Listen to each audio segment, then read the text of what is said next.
Okay, well, good morning everyone, good afternoon as well, and to the few of you, good evening. Today we're going to be looking at another play pretend situation, which is going to be our double legendary usage within tanks. This is a possibility that everyone is hoping and guessing, perhaps even assuming is going to happen in 9.2. There was the possibility it could have come in 9.1, it didn't, unfortunately. So now the next point in which we can hope this is going to happen is 9.2, especially considering that there is a very slim possibility of the arrival of this feature in 9.3, because 9.3 is not going to exist, at the very least not with a huge rate tier, new zone and all of that. So the likelihood of this feature, if it is going to happen, happening in 9.2 is very high.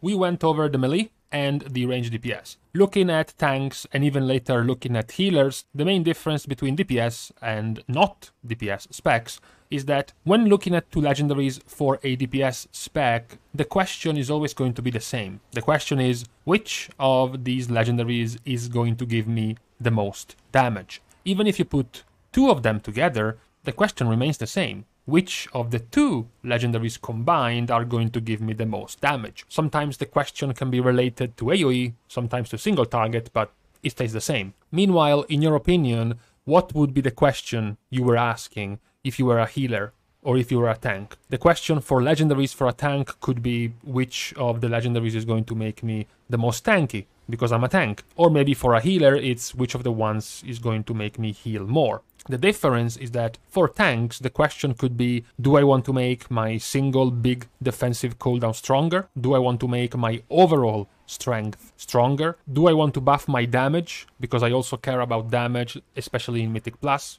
That's also something I care about. For healer, the concept is the same. Maybe I want to buff my huge HPS window, my arsenal or my wings, or maybe I want to make my overall healing stronger. Perhaps it's gonna be the same when it comes to damage. Healers also want damage in Mythic Plus. Maybe I want more ways to do damage now that I can use two legendaries. So there are more options to choose from when you're looking at these specs compared to DPS. DPS are much more locked into the ultimate question, which is most damage. Give me damage. For tanks and healers, on the other hand, there is more variety. So it is good that after this entire premise we can start with Brewmaster Monk, because they don't have variety. So I completely ruin my entire point I just made, because Brewmaster Monks have gone pretty much at this point for the entire expansion with this legendary, which is Stormstout Last Keg.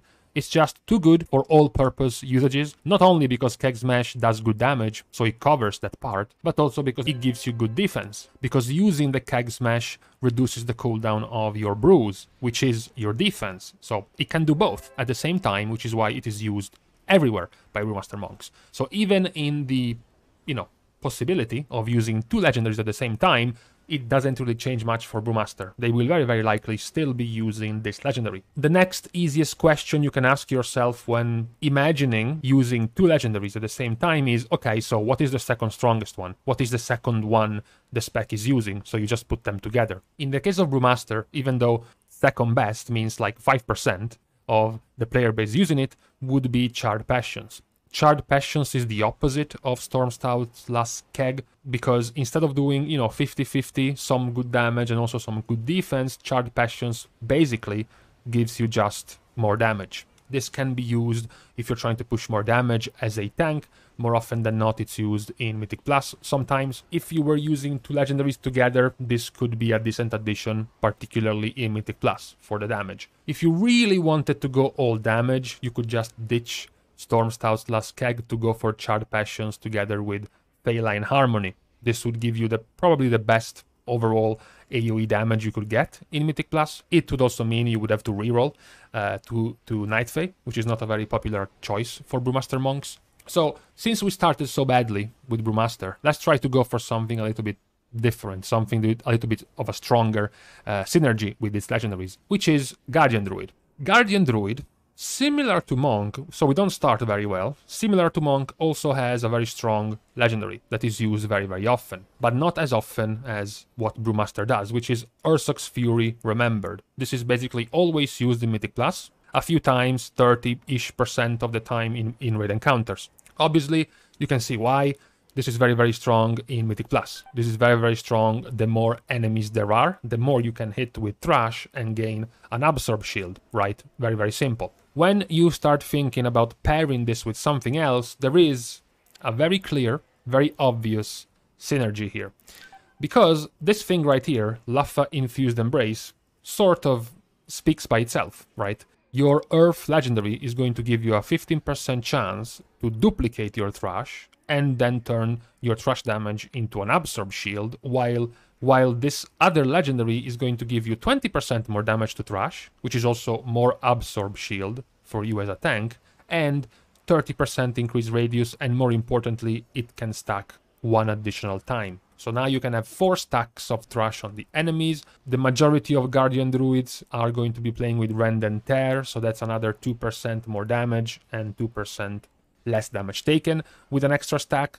So they just work extremely well together. This would be a no-brainer, very likely the most used combo if you were going to Mythic Plus. One of the only options, particularly perhaps for very coordinated groups, maybe, could be Legacy of the Sleeper. This is simply because it cuts the cooldown of Incarnation by 30 seconds, from 3 to 2.5, and makes you even more immortal inside Incarnation, because you get 25% more damage, which of course means more Trash damage, which means more Absorb Shield, 15% leech, so it makes you super, super strong in a short period of time, which is kind of what you see when you look at these, very high keys, MDI type of tournaments with huge pools, etc., etc. This could work.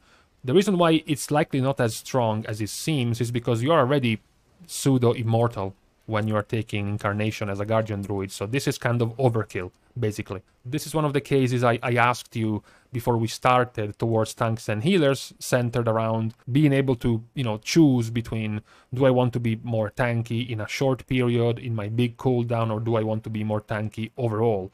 Considering how strong the big cooldown tankiness of Guardian Druid is, this is one of the examples where being tankier and doing more damage over the course of a run, or over the course of an encounter, of a trash pool, would likely be more valuable than just making your huge cooldown stronger, simply because of how big it already is when it comes to Guardian Druids and Incarnation. What about, however, the single target? Because for how good Earth is, it's still pretty poor when it comes to just one target, 1 or 2 targets, your typical profile of a raid encounter. A lot more Druids are using Drought of Deep Focus, which is the, if there is one target, I'm gonna be doing more damage type of legendary.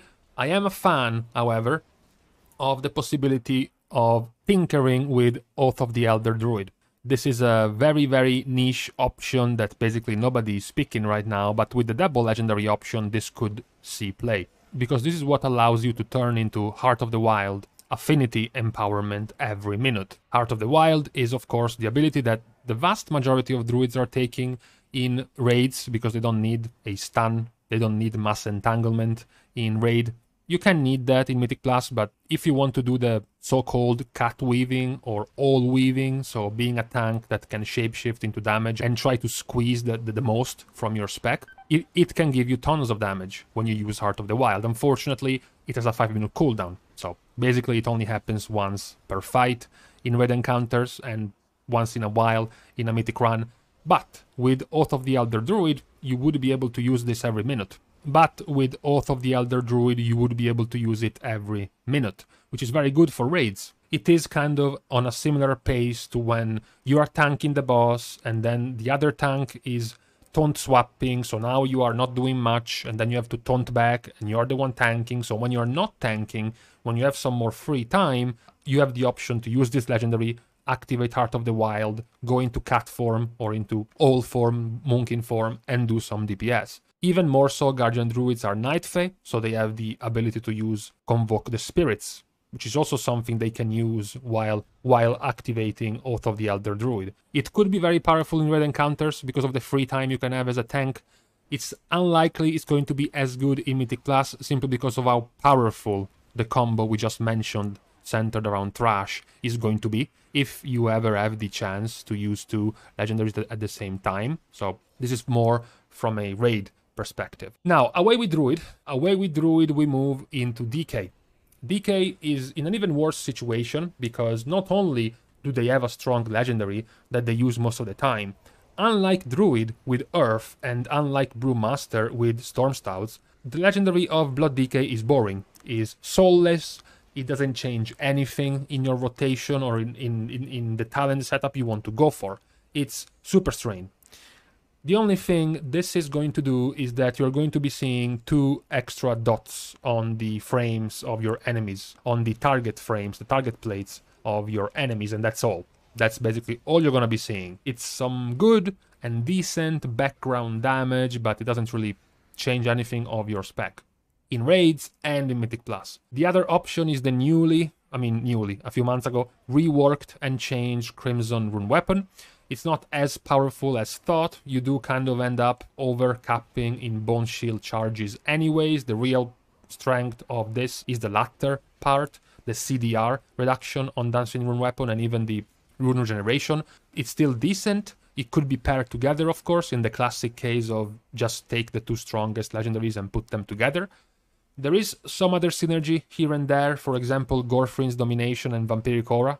They all work around Vampiric Blood. One gives you a big chunk of runic power instantly and, more importantly, CDR on Vampiric Blood, together with Vampiric Aura, which gives you Leech, as well as extended duration, as well as even 50% of the effect to your party members, so 15% max HP, so basically Rallying Cry given to your party. You do also have already, as a Blood DK, you have Red Thirst as a talent, which can also reduce your Vampiric Blood, so all this together could very well give you some like 20 to 30 second cooldown on your Vampiric Blood. It's not as insane as it sounds because it's not the strongest of your tank cooldowns, but still, it could be worth looking into as a possible combo. The sad part about this combination is that it gives you no damage.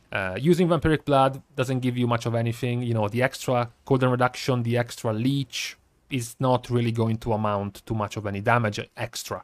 So that's probably the sad part, particularly in Mythic Plus, where you do also want to go for damage as a tank. One of the niche possible good solutions to this could be something that DKs don't really want to hear about much, so I will be kind of quiet when pointing this out, is going Night Fae, turning into a fairy with little shiny wings, and you have access to Death's Due.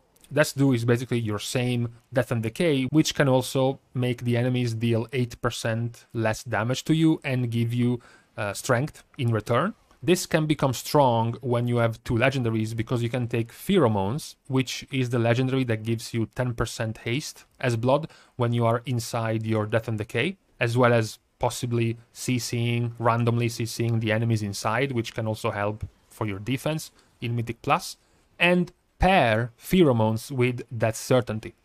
Death Strike and Death Coil deal increased damage and reduce the remaining cooldown of your Death and Decay by 2 seconds. So, being Night Fae, you have an empowered Death and Decay, you're going to be doing more damage and take less damage, and then you are taking Pheromones to get 10% haste, and on top of that, you're going to reduce the cooldown of Death and Decay enough to basically keep this running all the time. That could be a pretty good synergy, which at the very least, compared to the Vampiric Blood synergy, can also give you damage, can also give you AoE DPS, which is something DKs need a lot in Mythic Plus. The other tank we are going for now is Warrior.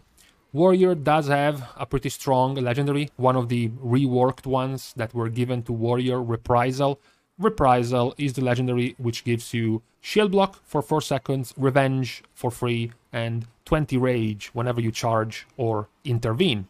So, not at all like Super Strain, it gives you a lot of cool stuff. It is also dependent on you choosing when to charge, when to intervene, so it's very good, it's a pretty fun and flavorful legendary, and luckily it's also strong, so warriors are using it. One of the good combos with this one is the other legendary they can go for, which is the Wall. Getting some shield wall cooldown reduction when you shield slam has some decent synergy with Reprisal, because Reprisal gives you a free revenge. Revenge has a 30% chance to reset the cooldown of Shield Slam, and Shield Slam is what reduces the cooldown of Shield Wall. So they kind of work together. There is unfortunately not really any other synergy with Shield Slam or any other synergy with getting to use more revenges. So the synergies for Prot Warrior are going to end here. but it is a pretty solid combo. You could try, however, to be a little bit more of a team player. That's what seems to have been given to Prot. Something like Misshape and Mirror, the nerfed Misshape and Mirror, can still get you to use Spell Reflection on your nearest ally, and this can be very powerful in Mythic Plus. You can cheese mechanics targeted at other DPS, for example, by using Spell Reflection yourself as a tank, or even on your other tank in Raid Encounters. Maybe they don't have the ability to mitigate spell damage as well as Spell Reflection, so you can just give it to them. Something similar can be Unbreakable Will, which gives you 1 extra shield wall charge and 50% of shield wall, 20% damage reduction given to your party. That can also be a cool one. When it comes to synergy, when it comes to one legendary is worth 100, another legendary is worth 100. If we put them together, they are not worth 200, they are worth 300 because they work off of each other. There isn't really much very, very powerful for Warrior, except for the first main combo we mentioned, Reprisal and the Wall. Now, talking about a spec that is, in fact, going to bring their 2 100 worth legendaries to be worth 300 instead of 200, it's Protection Paladin. Protection Paladin started the expansion switching their time for Mythic Plus legendaries between Holy Avengers Sigil and Bulwark of Righteous Fury. They were both, you know, some AoE damage with some extra defense type of legendaries. Bulwark of Righteous Fury was empowering. Your Shield of the Righteous is damage whenever you use Avenger's Shield, whereas Holy Avenger's Sigil was giving you a 35% chance to reset the cooldown of Avenger's Shield. Obviously, in the hypothesis that you can use 2 legendaries together, these two go extremely well together, because legendary number 1 is enabled by being able to cast Avenger's Shield. That's how you empower your Shield of the Righteous. And guess what? Legendary number 2 is what enables you to reset the cooldown of Avenger's Shield, which is needed for the first legendary. So they work perfectly together. Not to mention that Avenger's Shield also does tons of damage by itself. You can talent it to also give you an Absorb Shield, so it has tons of synergies already with the build of Protection Paladin already. But what about single target? This is a situation similar to Druid. They have a lot of synergy when you put 2 AoE legendaries together, but what about single target? What about tanking in Raid Encounters, for example? You're not going to be needing this much AoE damage and AoE usefulness in Raid Encounters, so most of the Paladins are going for something more, you know, all-round, all-purpose use, which is Med Paragon. It just gives you a longer wings as a Paladin in raids. You can pair this together, similar to what we mentioned with Holy Paladin, and we will have to go over Holy Paladin as well. When we do the healer video, they can steal a legendary. They can steal it from Retribution, Vanguard's Momentum, giving you 1 extra charge of Hammer of Wrath and more holy damage, up to 12%, so in raids, you can use that together with the Med Paragon to extend your wings, make you do more damage inside of wings. Alternatively, there is another combo, which I don't think is going to be as good, but it is pretty flavorful, which is starting with Divine Resonance, giving you, 4 Judgment casts every minute whenever you use Divine Toll. Judgment casts means Magistrate's Judgment. Magistrate's Judgment gives you a 45% chance per Judgment cast to reduce the cost of your next Holy Power spender. So of course, if you take a legendary that makes you cast a bunch of Judgments, Magistrate's Judgment legendary is going to be good to pair together with. Now, our last of the tanks is going to be Vengeance. Vengeance has gone to a little bit of a decline over the last few weeks, getting into 9.1, seeing themselves passed by Guardian as the more popular tank in Mythic Plus, and now, as of yesterday, when we put out the video for Raid Encounters, passed by Blood Decay as well in raids. Could they do something to get back on top if they had the power of 2 legendaries at the same time? Well, yes. At the very least, more than Death Knight, which doesn't seem to have too much synergy. Because Havoc has been playing for a long time with the Fiery Soul legendary. Because they have a build around Fiery Brand, so they want to be able to spread Fiery Brand to multiple targets. They get, 40% less damage taken by targets affected by Fiery Brand, so they want this up every pool in Mythic Plus, for example. One of the simplest ones that we can put together for Vengeance with this Fiery Soul legendary is Spirit of the Darkness Flame. This unknown legendary is the one that makes your Firebrand heal you for 100% of its damage over 8 seconds. Initial damage, not the dot left behind.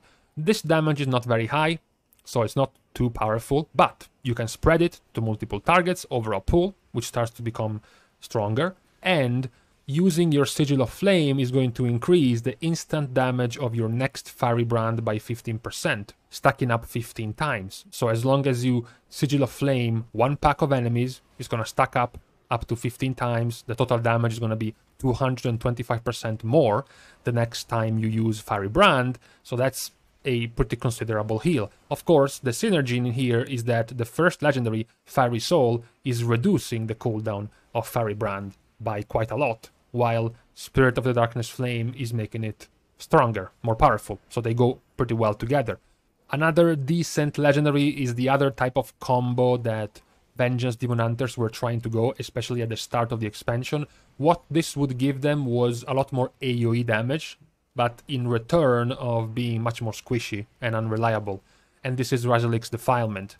The legendary that reduces the cooldown of the sigils, and also, very importantly, can reduce the cooldown of Elysian Decree. So, considering that your Fear sigil and your Silence sigil are situational, you don't have to use them necessarily, so they can be kept off cooldown. The only thing you're gonna have left on cooldown is your Sigil of Flame, your damage sigil, or your Elysian Decree. This is made even better by taking Quickened Sigils, which is going to reduce the cooldown of your sigils by 20%, and this is counting for Elysian Decree as well, for the record. So with Quickened Sigils, together with Razalik's Defilement, you can get a lot of cooldown on Elysian Decree, which is just ultimately more AoE damage, more defensiveness as well, because Elysian Decree also helps you staying alive, and ultimately you won't need to go for the squishy build, you won't need to lose talents that favor your Firebrand in your Firebrand build. You can just take Razalik's Defilement now that you have 2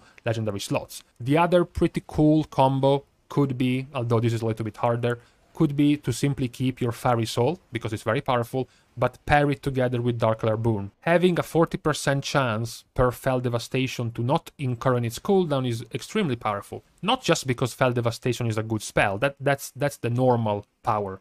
If Fiery Soul was worth 100 and this one was worth 100, if you put them together, they were still worth 200, looking just at the cooldown being reset of Fell Devastation. It's not synergizing with anything for now. What is synergizing with is Demonic, is the fact that Vengeance Demon Hunters play with this talent pretty much always, which means that now resetting the cooldown of Fell Devastation doesn't just mean you get to cast it another time earlier, it also means you get to go for 6 seconds in Metamorphosis extra. So you can have pools where you jump in, you start your whole rotation with Fell Devastation, 6 seconds of Metamorphosis, and then because Fell Devastation reset, you get to wait until your meta is about to expire to Fell Devastate again and get another 6 seconds of Metamorphosis. That is also going to be very powerful, because with 2 legendaries you're not losing anything since you still have your Fiery Soul. So this extra would be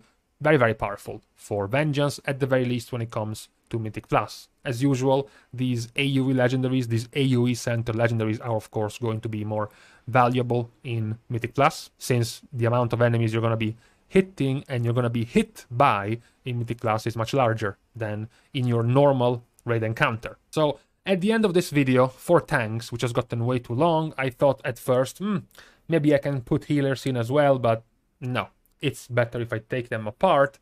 We can see that they have more options and more picks in their combinations, purely because of tanking working differently than doing damage, as well as being interested in different things than DPS. The DPS is important for tanks as well, but not just that. You do also want sometimes to be able to stay alive, for example. It is something very much in the mind of all tanks. So you would end up having different opinions and different takes on which type of combos you want to go as a tank. Do you want to be more tanky, less tanky in favor of more damage? Do you want to be more tanky in short periods, more tanky overall, etc, etc. Let me guys know, as usual, what you think, if you were thinking about some sick combos for tanks that have gone missing. For the moment, however, we can stop here.